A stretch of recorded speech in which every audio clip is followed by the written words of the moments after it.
Welcome back to Indiana Newsdesk. Well, early voting started this week in Indiana amid concerns about how the coronavirus might affect the election. George Hale reports. Lines of voters stretched for blocks Tuesday outside the Monroe County Election Central headquarters. Some voters waited more than an hour to get inside and cast their ballots.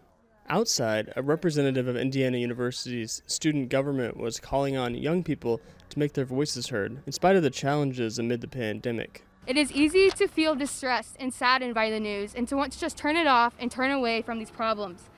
But the IU student government urges you to face these problems head on and confront these pressing and unprecedented issues of our time. The students are part of the Political and Civil Engagement Program, or PACE, that focuses on moving students from theory to practice.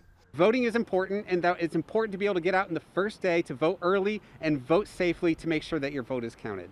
Inside the election center, workers were letting people in one at a time, checking for masks and keeping people separated. Poll workers behind plexiglass gave voters a pin to sign in and to vote. They instructed voters to use the same pin throughout the process, rather than return them like in previous years. Other workers guided voters to tables for them to fill out ballots. The tables were marked with X's to keep people from standing too close to one another.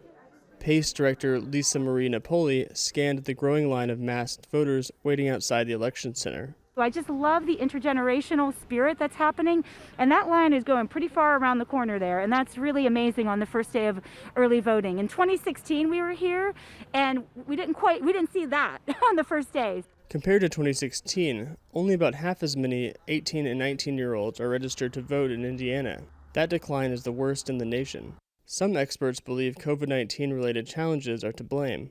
Many young voters register to vote at their high schools, but fewer students are attending classes in person due to the virus. And that could have a long-term impact on young people's likelihood to vote in the future, because research shows people who begin voting at age 18 or 19 are more likely to continue to vote in later adulthood.